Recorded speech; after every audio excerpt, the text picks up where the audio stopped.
but meth cut it short. I was an athlete. I guess you could call me a jock. I had a lot of friends. I had a really nice car. Popular? Yeah, I was popular. During his high school years, Kobe began trying drugs, including cocaine. One day he went looking to buy a hit of coke, but the dealer offered him something else. Something that would change his life forever. She had this stuff called crystal meth, and I'd never even heard of it. Never even heard that name. Kobe tried it before a big track meet and experienced a high unlike anything he'd felt before. It's almost like you have superhuman powers. It's almost like you feel like you're a different entity. You're all of a sudden more than you were. You know, you're just better. Kind of like you won the lottery. You never have to work again. Your endurance is just off the map. Meth was working its magic, increasing Kobe's heart rate and making him feel stronger and more focused.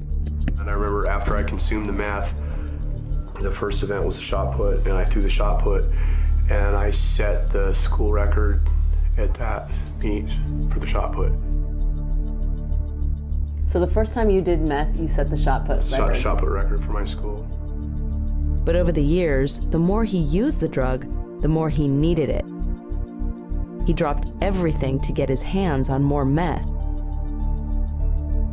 Instead of becoming the successful athlete or businessman he might have been, he racked up dozens of arrests over the course of 20 years. What is that like to have a son, star football player, star track runner? In the beginning, it was devastating. But then towards the end, when he was out on the streets and he was half dead, it was a relief to know he was in jail. Isn't that incredible? Yeah. You were happy when the police called and said he's in jail. You knew where he was. Because you know he's not going to get killed out there, or he's not going to kill somebody else. Mm-hmm. Kobe is fortunate in one way. He has survived his meth nightmare physically intact. But other victims of the drug are not so lucky. They must live with permanent damage that's much more than skin deep.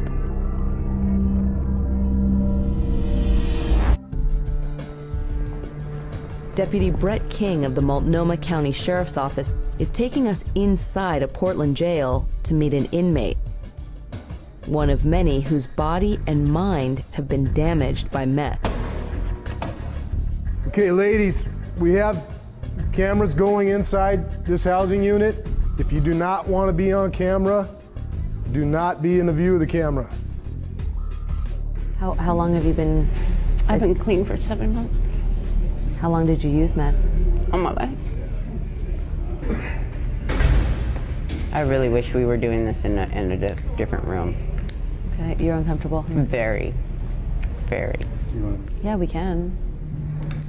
Are you surprised by how many people in this jail are in here with meth-related charges? Not at all. Because it's a powerful drug. It makes people really, like, brave. They can do anything on meth, you know. It's almost like a magical drug to people. And, you know, they feel strong, they can do anything, and they believe their own psychosis. Because I believed mine for the longest time until I looked at myself. I used to think I was very pretty, and I don't see that anymore. It's done it real quick to me. 1 minute I was on it for a week, the next you know, here I am 5 years later. That quick.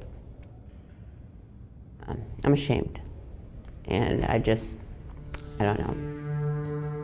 Meth can transform the appearance of users.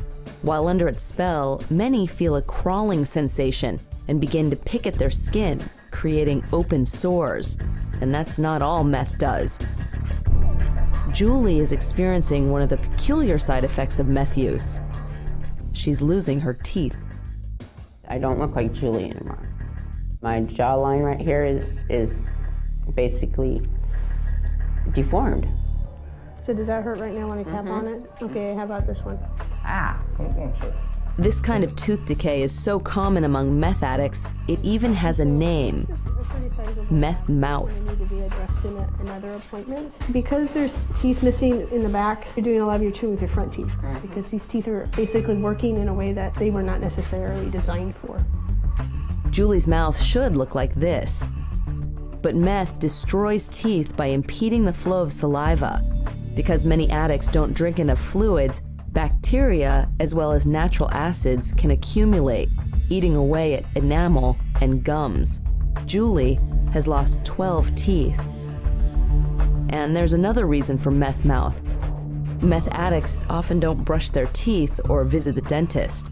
Whatever money they have typically goes to buy more drugs. Something you gotta have versus dental care. Dental care goes by the wayside very They can't pay for meth and for their teeth. Right. It's a cost allocation. They'd rather have the meth than have their teeth fixed. Right. All of it at the end you lose. You're what we call you're burnt. You just don't get it. It's a psychosis. Rotting teeth may take years to develop, but the brain reacts in an instant to every hit of meth.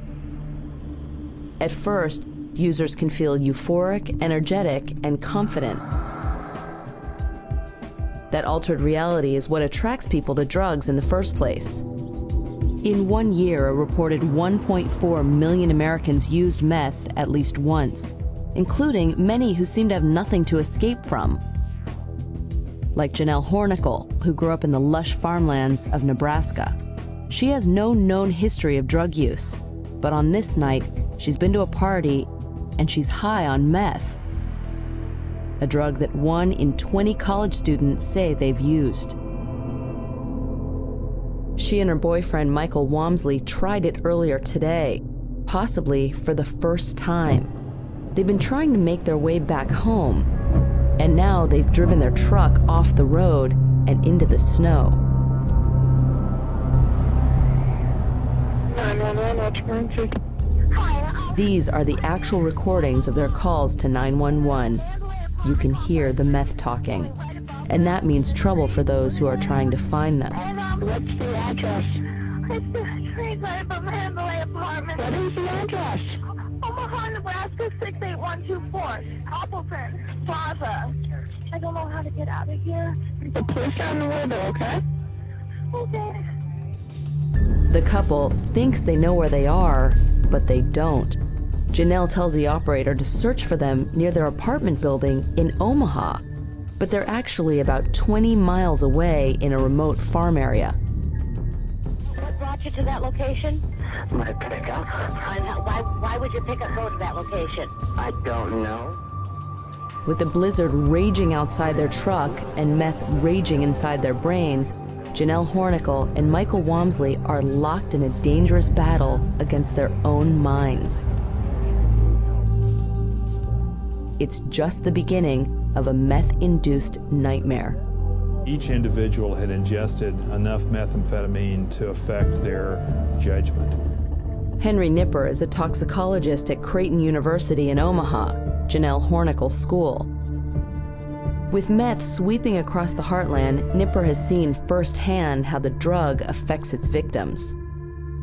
You can almost look at their behavior, and you can look at the textbook, and you can go, check, check, check, check, check, it's methamphetamine.